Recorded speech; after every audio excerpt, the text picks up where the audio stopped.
Aclaraciones. 1. Soy estudiante de medicina veterinaria y zootecnia. 2.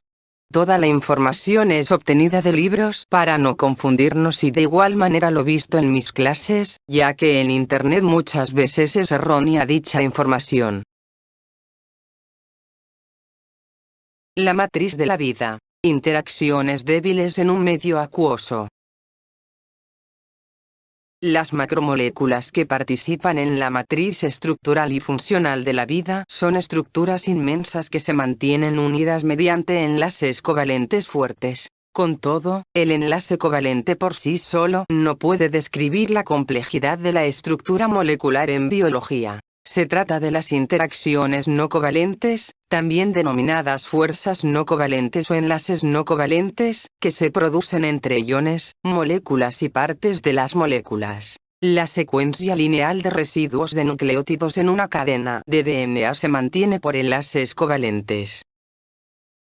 Pero, el DNA tiene también una estructura tridimensional muy específica, que está estabilizada por interacciones no covalentes entre diferentes partes de la molécula. De modo parecido, cada clase de proteína está formada por aminoácidos unidos covalentemente, pero también está plegada en una conformación molecular específica mediante fuerzas no covalentes. Las proteínas interactúan con otras moléculas de proteína o con el DNA para formar niveles de organización aún mayores, que en última instancia conducen a las células, los tejidos y los organismos completos. Toda esta complejidad se explica por innumerables interacciones no covalentes que se producen dentro de las macromoléculas y entre las macromoléculas.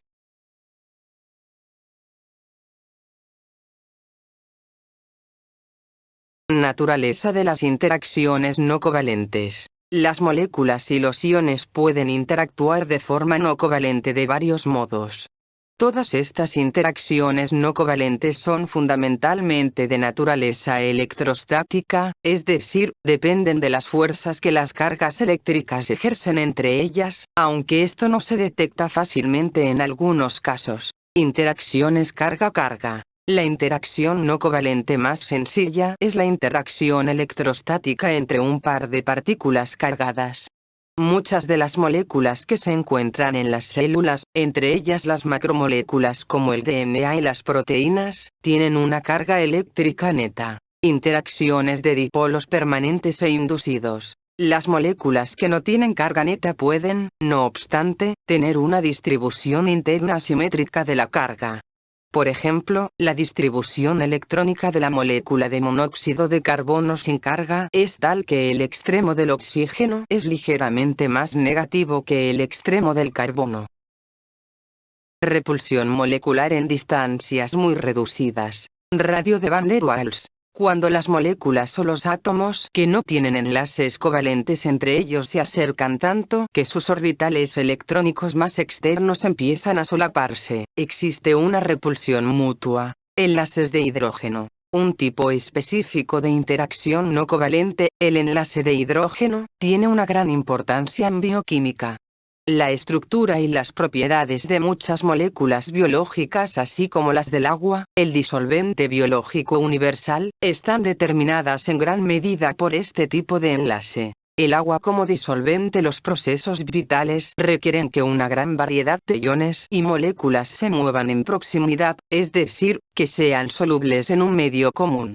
El agua funciona como disolvente universal en los medios intracelular y extracelular.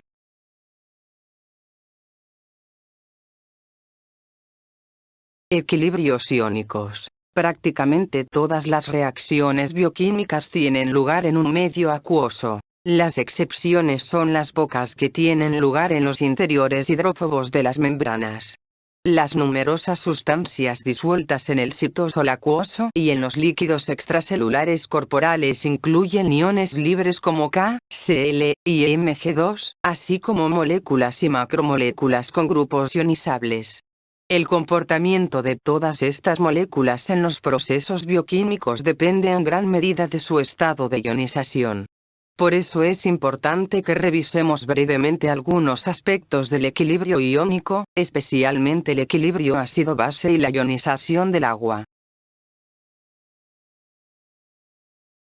Interacciones entre macroiones en disolución. Los polielectrolitos grandes, como los ácidos nucleicos, y los polianfolitos, como las proteínas, se clasifican juntos como macroiones.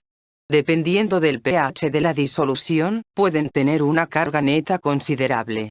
Las fuerzas electrostáticas de atracción o de repulsión entre dichas partículas cargadas son muy importantes en la determinación de su comportamiento en disolución. Nota: si les interesa tener alguna de mis presentaciones, pueden escribirme a mi correo que está en la cajita de descripción para darles la información de cómo obtenerlas.